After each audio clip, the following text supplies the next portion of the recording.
一个包要等，不是等他送到你家，是等他愿意卖给你。有时候要等上好几年，而且你还不能直接走进店里说我要买，你得先在这家店买够了别的东西，跟他培养出足够的交情，他才可能让你看一眼。全世界最会赚钱的奢侈品牌做的第一件事，不是教你怎么买，而是教你怎么买不到。它的营业利益率超过40%，是整个产业的第一名。它的招牌包在二手市场的转手价常常是原价的2到3倍，它叫爱马仕。今天这一集我们回答一个问题，一家1837年做马鞍起家的小店，怎么靠不卖赚到全世界最高的获利，还在2025年把市值冲到比 LVMH 还高，登上奢侈品的王座。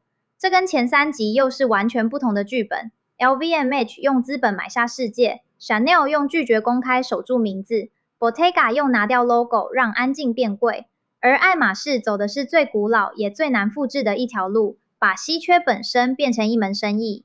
接下来我们看5件事，它的起源，一场差点被吞掉的突袭，铂金包的稀缺炼金术，40%的获利是怎么来的，最后一个家族怎么守住一整座帝国。先回到1837年巴黎。1837年，一个叫蒂埃里·爱马仕的人在巴黎开了一家小店，他做的不是包，是马鞍跟马具，专门卖给贵族跟皇室，连俄国沙皇都是他的客人。注意，从第1天起，爱马仕卖的就不是商品，是手艺，一种2根针一起走线的手工做法，叫做马鞍式针法，一针一线，慢、贵，但几乎拆不开。后来汽车取代了马车，马具的生意眼看就要没了。第2代的艾米尔·莫里斯做了一个关键的转身，他把同一套皮革手艺从马鞍搬到了皮包跟行李箱上，还率先把拉链引进法国，当时甚至被叫做爱马仕扣件。一家做马具的店就这样活进了下一个年代。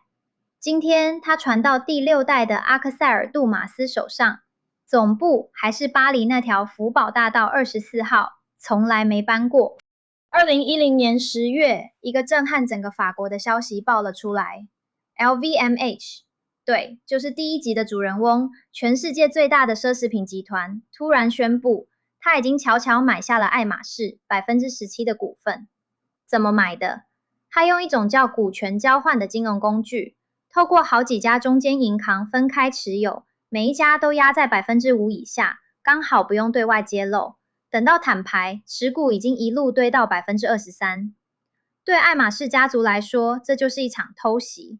有人想从外面把他们家100年的招牌整个买走。家族的反应又快又狠。2011年，超过70位家族成员把手上过半的股份全部锁进，一家叫 H51 的控股公司绑在一起，谁都不准卖。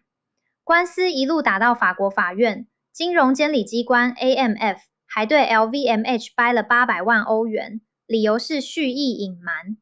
最后在2014年 LVMH 认输退场，把手上的股份全部分掉，想用资本吞掉爱马仕，最后失败了。爱马仕最有名的武器是一个包，铂金包。它的诞生其实是一场意外。1984年，英国女星珍·铂金跟当时爱马仕的掌门人在飞机上偶然坐在一起，她抱怨找不到一个又实用又好看的妈妈包，于是这个以她名字命名的包就这样诞生了。但真正让铂金包封神的不是设计，是它的卖法。你没办法直接走进店里买到它，你得先在爱马仕买够了别的东西，累积出足够的记录，店员才可能让你排进那张看不见的名单。供给被刻意压得远远低于需求，结果呢？过去10年，铂金包在二手市场的价格涨了 92%， 是原价涨幅的2倍以上。它的转手价常常是原价的2到3倍。一个你买来用的包，居然比股票还会涨，买不到本身就是它最强的定价权。现在来算一笔财务账。2024年，爱马仕的营业利益率是 40%。换句话说，它每卖100块就有40块，就有40块是赚的。这是什么概念？同样是奢侈品龙头的 LVMH， 这个数字大约是20出头，爱马仕几乎是它的2倍，稳坐整个产业的第1名。这40%的获利到底怎么来的？第一，它几乎永远不打折，你不会看到爱马仕大拍卖，因为打折等于承认自己没那么稀缺。第二，它限量，东西永远比想要的人少，所以从来没有库存压力，也不必浅卖。第三，也是最关键的，它什么都自己做，在法国自己开皮件工坊，自己养工匠，从一张皮到一个成品包，整条龙都掌握在自己手里。别人靠宣传砸出来的高价，爱马仕是靠工艺跟稀缺硬生生撑出来的。前3集的主人翁，要么属于一个庞大的集团，要么在资本市场里被人盯着。爱马仕是个异类，它一家独大，不靠任何集团。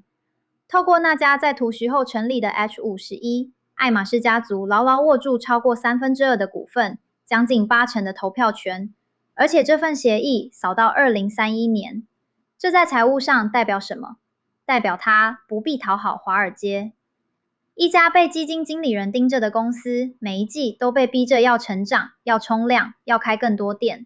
但爱马仕不必，它可以慢慢来，可以为了维持稀缺，刻意不多卖。当别的集团为了财报把一个个品牌榨干，爱马仕可以只看下一个100年。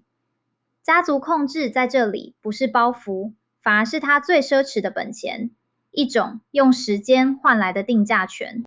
这套打法在景气好的时候很厉害，在景气差的时候更可怕。2024年，当整个奢侈品产业开始降温，爱马仕的营收逆势成长了 15%， 来到152亿欧元，净利46亿欧元。原因很简单，他的客人是全世界最有钱的那一群，景气好坏对他们几乎没差。而他的包因为稀缺，因为保值，买的人根本不怕买贵。然后是那个历史性的一刻，2025年4月，爱马仕的市值第一次超越了 LVMH， 成为全世界最有价值的奢侈品公司。最让人意外的是，15年前想把它吞下去的正是 LVMH，15年后，这家当年差点被吃掉的家族小店，反过来登上了整个产业的王座，而稀缺最终赢过了规模。但这座用稀缺筑起来的城堡也藏着它的裂痕。第一道裂痕是稀缺正在退烧。铂金包二手市场的转手价已经从2022年的 2.2 倍掉到最近的 1.4 倍。年轻一代开始对这种高高在上的奢侈没那么买单了。第二道裂痕是那套买不到的卖法，惹上了官司。2024年，美国有消费者告上法院，说爱马仕逼你先买够别的东西，才肯卖你铂金包，这是违法的绑售。第三道最根本，而稀缺是靠手工撑起来的，而手工没办法快速复制。爱马仕得在法国一座一座的盖工坊，一批一批的培养工匠。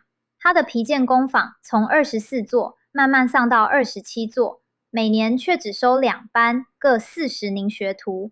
他最大的敌人从来不是对手，而是他自己许下的那个承诺，要稀缺就快不了。这就是爱马仕的答案。4集看下来，你会发现，同样是卖稀缺与欲望，有4种完全不同的玩法。